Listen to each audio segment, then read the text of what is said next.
प्यारे भक्तों, नवग्रहों में शनि सबसे प्रमुख एवं महत्वपूर्ण ग्रह है। शनिदेव सकारात्मक या भयानक भाग्य ला सकते हैं। कोई बुरे कर्म करता है तो शनिदेव उसे कठोर दंड देते हैं, लेकिन यदि कोई दयालु का कार्य करता है तो शनिदेव उसे उचित आशीर्वाद भी प्रदान करते हैं। आज हम आपको शनिदेव जी की ऐसी एक मंत्र का ज्ञात कराएंगे जिसको सुबह और शाम को हनुमान जी के फोटो के सामने 108 बार जाप करने से आपके सभी कठिनाइयों और चिंताओं पर विराम लगता है। दैनिक जीवन में आने वाली कठिनाइयों को कम करने में बेहद प्रभावी है ये शनि महामंत्र।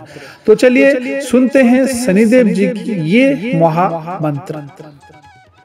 ओम नीलांजन समाभासं रविपुत्रं यमाग्रजं छाया मार्तंड संभुतं तं नमामि शनैश्चरम्।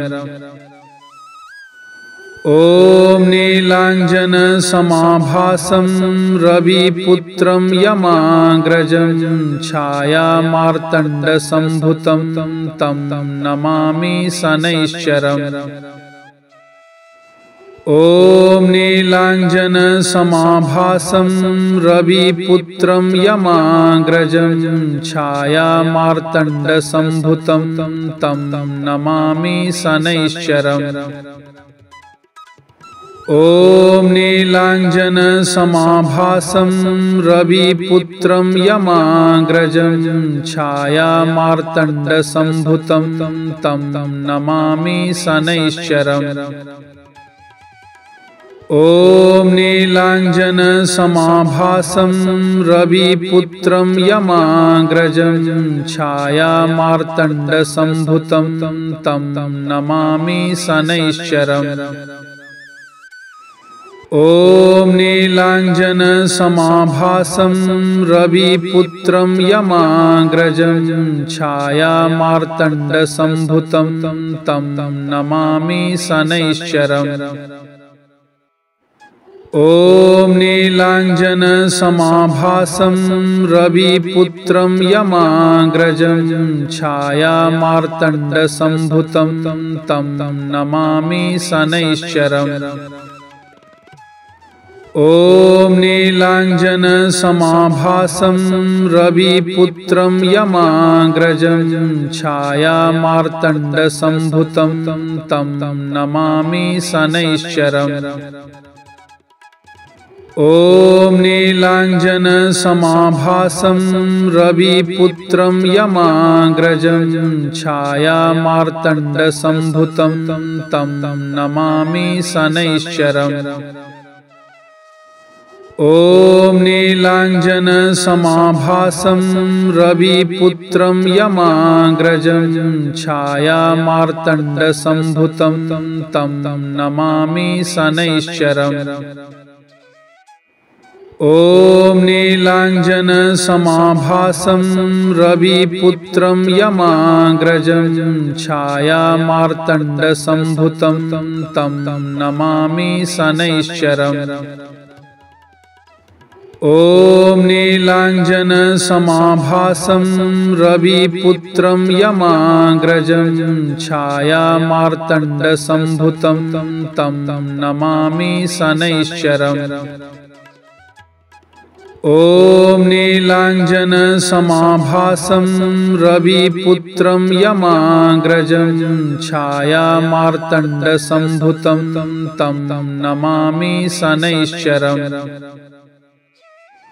ओम नीलांजन समाभासं रविपुत्रं यमाग्रजं छाया मार्तंड संभुतं तं नमामि शनैश्चरम्। ओम नीलांजन समाभासं रविपुत्रं यमाग्रजं छाया मार्तंड संभुतं तं नमामि शनैश्चरम्। ओम नीलांजन समाभासं रविपुत्रं यमाग्रजं छाया मार्तंड संभुतं तं नमामि शनैश्चरम्। ॐ नीलाञ्जनसमाभासं रविपुत्रं यमाग्रजं छायामार्तण्डसम्भुतं तं नमामि शनैश्चरम्। ॐ नीलाञ्जनसमाभासं रविपुत्रं यमाग्रजं छायामार्तण्डसम्भुतं तं नमामि शनैश्चरम्। ॐ नीलाञ्जनसमाभासं रविपुत्रं यमाग्रजं छायामार्तण्डसम्भुतं तं नमामि शनैश्चरम्। ॐ नीलाञ्जनसमाभासं रविपुत्रं यमाग्रजं छायामार्तण्डसम्भुतं तं नमामि शनैश्चरम्। ॐ नीलाञ्जनसमाभासं रविपुत्रं यमाग्रजं छायामार्तण्डसम्भुतं तं नमामि शनैश्चरम्। ॐ नीलाञ्जनसमाभासं रविपुत्रं यमाग्रजं छायामार्तण्डसम्भुतं तं नमामि शनैश्चरम्। ॐ नीलाञ्जनसमाभासं रविपुत्रं यमाग्रजं छायामार्तण्डसम्भुतं तं नमामि शनैश्चरम्। ॐ नीलाञ्जनसमाभासं रविपुत्रं यमाग्रजं छायामार्तण्डसम्भुतं तं नमामि शनैश्चरम्। ॐ नीलाञ्जनसमाभासं रविपुत्रं यमाग्रजं छायामार्तण्डसम्भुतं तं नमामि शनैश्चरम्। ॐ नीलाञ्जनसमाभासं रविपुत्रं यमाग्रजं छायामार्तण्डसम्भुतं तं नमामि शनैश्चरम्। ॐ नीलाञ्जनसमाभासं रविपुत्रं यमाग्रजं छायामार्तण्डसम्भुतं तं नमामि शनैश्चरम्।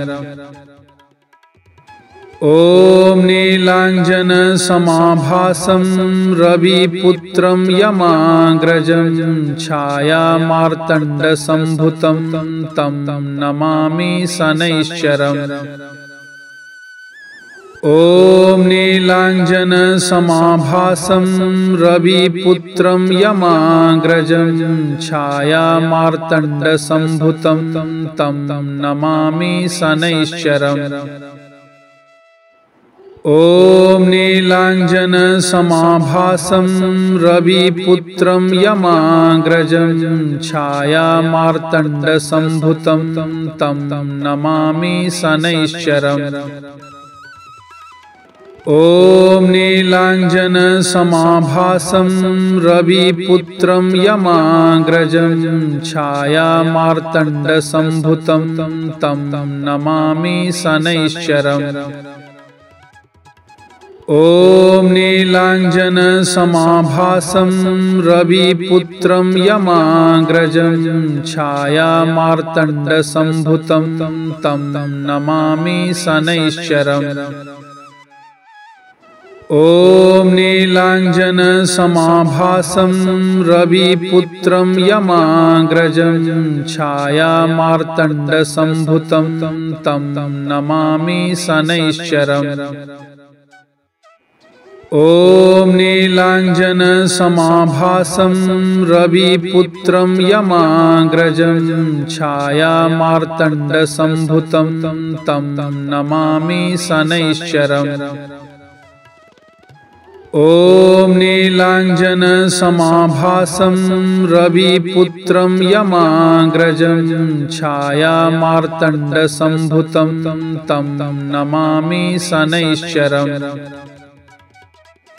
ॐ नीलाञ्जनसमाभासं रविपुत्रं यमाग्रजं छायामार्तण्डसम्भुतं तं नमामि शनैश्चरम्। ॐ नीलाञ्जनसमाभासं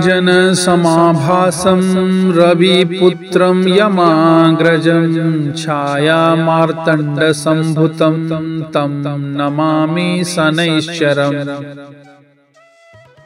ॐ नीलाञ्जनसमाभासं रविपुत्रं यमाग्रजं छायामार्तण्डसम्भुतं तं नमामि शनैश्चरम्। ॐ नीलाञ्जनसमाभासं रविपुत्रं यमाग्रजं छायामार्तण्डसम्भुतं तं नमामि शनैश्चरम्। ॐ नीलाञ्जनसमाभासं रविपुत्रं यमाग्रजं छायामार्तण्डसम्भुतं तं नमामि शनैश्चरम्। ॐ नीलाञ्जनसमाभासं रविपुत्रं यमाग्रजं छायामार्तण्डसम्भुतं तं नमामि शनैश्चरम्। ॐ नीलाञ्जनसमाभासं रविपुत्रं यमाग्रजं छायामार्तण्डसम्भुतं तं नमामि शनैश्चरम्। ॐ नीलाञ्जनसमाभासं रविपुत्रं यमाग्रजं छायामार्तण्डसम्भुतं तं नमामि शनैश्चरम्। ॐ नीलाञ्जनसमाभासं रविपुत्रं यमाग्रजं छायामार्तण्डसम्भुतं तं नमामि शनैश्चरम्। ॐ नीलाञ्जनसमाभासं रविपुत्रं यमाग्रजं छायामार्तण्डसम्भुतं तं नमामि शनैश्चरम्। ॐ नीलाञ्जनसमाभासं रविपुत्रं यमाग्रजं छायामार्तण्डसम्भुतं तं नमामि शनैश्चरम्। ॐ नीलाञ्जनसमाभासं रविपुत्रं यमाग्रजं छायामार्तण्डसम्भुतं तं नमामि शनैश्चरम्। ॐ नीलाञ्जनसमाभासं रविपुत्रं यमाग्रजं छायामार्तण्डसम्भुतं तं नमामि शनैश्चरम्। ॐ नीलाञ्जनसमाभासं रविपुत्रं यमाग्रजं छायामार्तण्डसम्भुतं तं नमामि शनैश्चरम्। ॐ नीलाञ्जनसमाभासं रविपुत्रं यमाग्रजं छायामार्तण्डसम्भुतं तं नमामि शनैश्चरम्। ॐ नीलाञ्जनसमाभासं रविपुत्रं यमाग्रजं छायामार्तण्डसम्भुतं तं नमामि शनैश्चरम्। ॐ नीलाञ्जनसमाभासं रविपुत्रं यमाग्रजं छायामार्तण्डसम्भुतं तं नमामि शनैश्चरम्। ॐ नीलाञ्जनसमाभासं रविपुत्रं यमाग्रजं छायामार्तण्डसम्भुतं तं नमामि शनैश्चरम्। ॐ नीलाञ्जनसमाभासं रविपुत्रं यमाग्रजं छायामार्तण्डसम्भुतं तं नमामि शनैश्चरम्। ॐ नीलाञ्जनसमाभासं रविपुत्रं यमाग्रजं छायामार्तण्डसम्भुतं तं नमामि शनैश्चरम्। ॐ नीलाञ्जनसमाभासं रविपुत्रं यमाग्रजं छायामार्तण्डसम्भुतं तं नमामि शनैश्चरम्। ॐ नीलाञ्जनसमाभासं रविपुत्रं यमाग्रजं छायामार्तण्डसम्भुतं तं नमामि शनैश्चरम्। ॐ नीलाञ्जनसमाभासं रविपुत्रं यमाग्रजं छायामार्तण्डसम्भुतं तं नमामि शनैश्चरम्। ॐ नीलाञ्जनसमाभासं रविपुत्रं यमाग्रजं छायामार्तण्डसम्भुतं तं नमामि शनैश्चरम्। ॐ नीलाञ्जनसमाभासं रविपुत्रं यमाग्रजं छायामार्तण्डसम्भुतं तं नमामि शनैश्चरम्। ॐ नीलाञ्जनसमाभासं रविपुत्रं यमाग्रजं छायामार्तण्डसम्भुतं तं नमामि शनैश्चरम्। ॐ नीलाञ्जनसमाभासं रविपुत्रं यमाग्रजं छायामार्तण्डसम्भुतं तं नमामि शनैश्चरम्। ॐ नीलाञ्जनसमाभासं रविपुत्रं यमाग्रजं छायामार्तण्डसम्भुतं तं नमामि शनैश्चरम्। ॐ नीलाञ्जनसमाभासं रविपुत्रं यमाग्रजं छायामार्तण्डसम्भुतं तं नमामि शनैश्चरम्। ॐ नीलाञ्जनसमाभासं रविपुत्रं यमाग्रजं छायामार्तण्डसम्भुतं तं नमामि शनैश्चरम्। ॐ नीलाञ्जनसमाभासं रविपुत्रं यमाग्रजं छायामार्तण्डसम्भुतं तं नमामि शनैश्चरम्। ॐ नीलाञ्जनसमाभासं रविपुत्रं यमाग्रजं छायामार्तण्डसम्भुतं तं नमामि शनैश्चरम्। ॐ नीलाञ्जनसमाभासं रविपुत्रं यमाग्रजं छायामार्तण्डसम्भुतं तं नमामि शनैश्चरम्। ॐ नीलाञ्जनसमाभासं रविपुत्रं यमाग्रजं छायामार्तण्डसम्भुतं तं नमामि शनैश्चरम्। ॐ नीलाञ्जनसमाभासं रविपुत्रं यमाग्रजं छायामार्तण्डसम्भुतं तं नमामि शनैश्चरम्।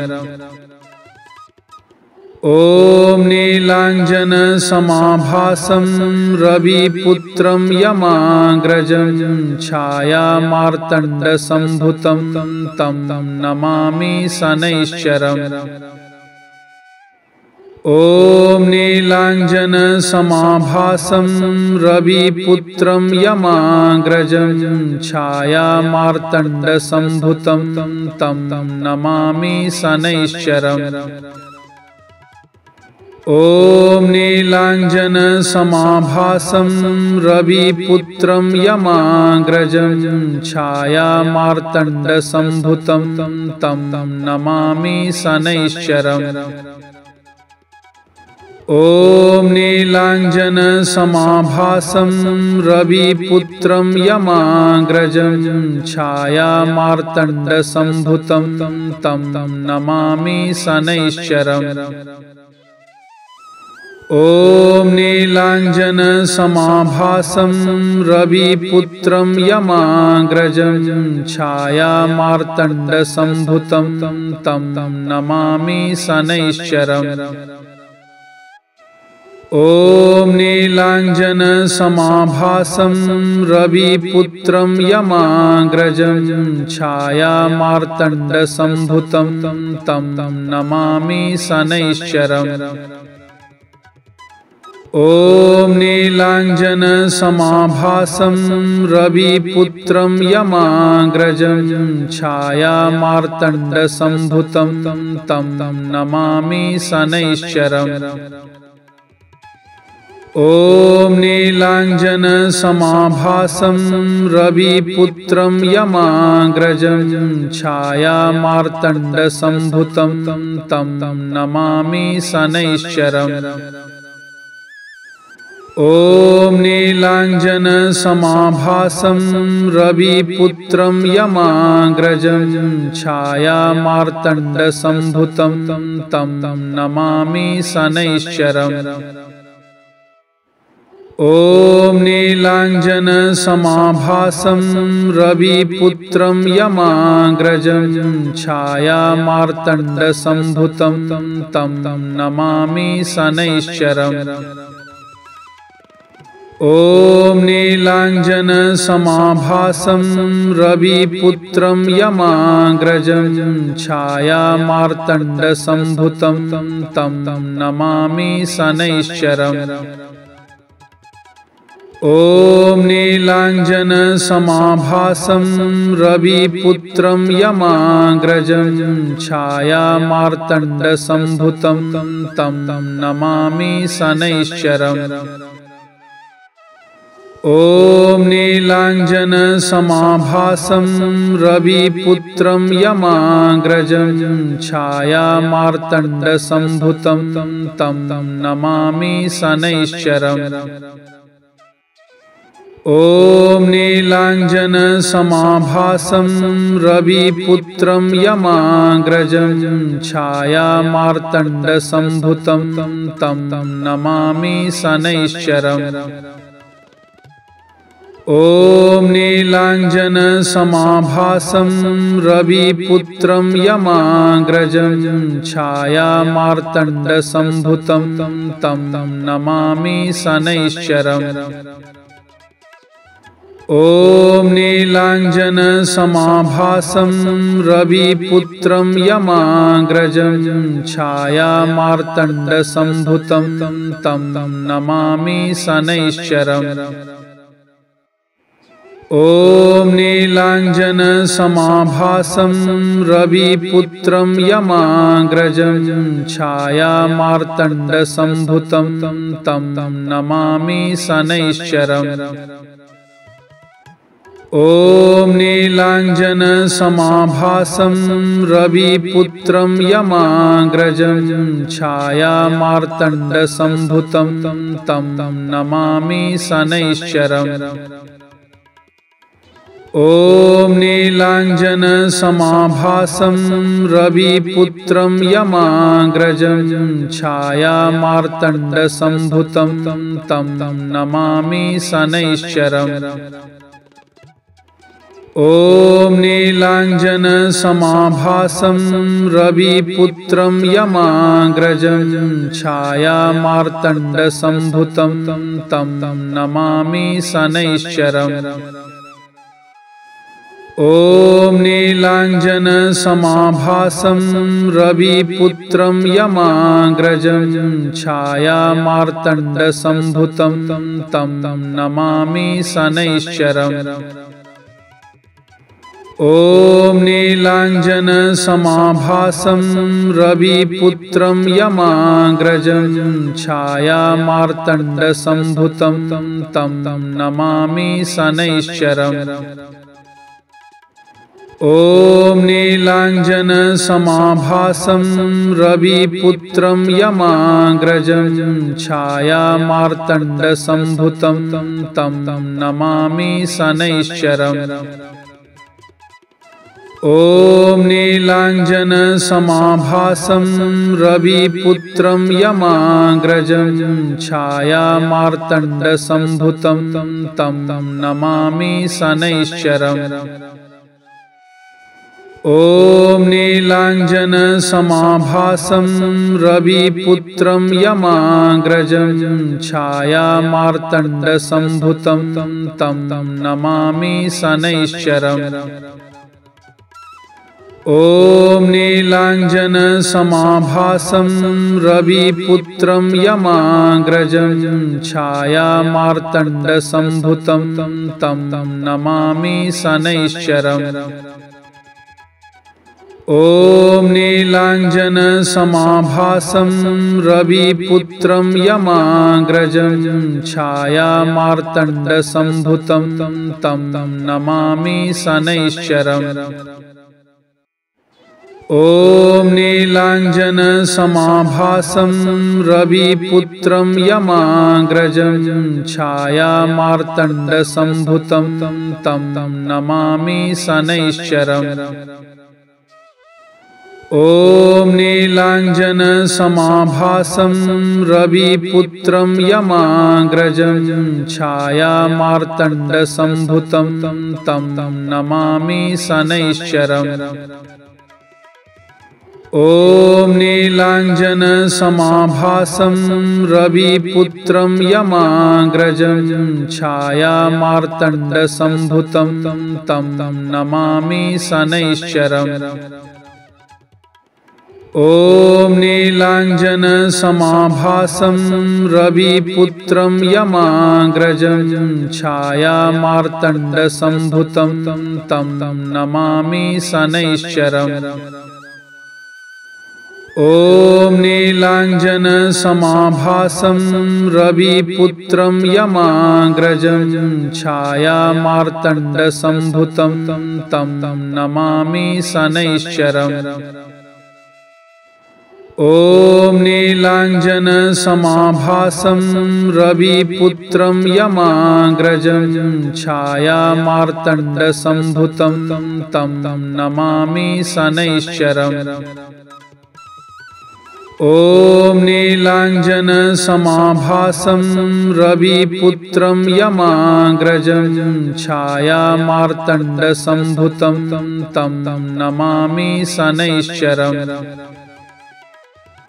ॐ नीलाञ्जनसमाभासं रविपुत्रं यमाग्रजं छायामार्तण्डसम्भुतं तं नमामि शनैश्चरम्। ॐ नीलाञ्जनसमाभासं रविपुत्रं यमाग्रजं छायामार्तण्डसम्भुतं तं नमामि शनैश्चरम्। ॐ नीलाञ्जनसमाभासं रविपुत्रं यमाग्रजं छायामार्तण्डसम्भुतं तं नमामि शनैश्चरम्।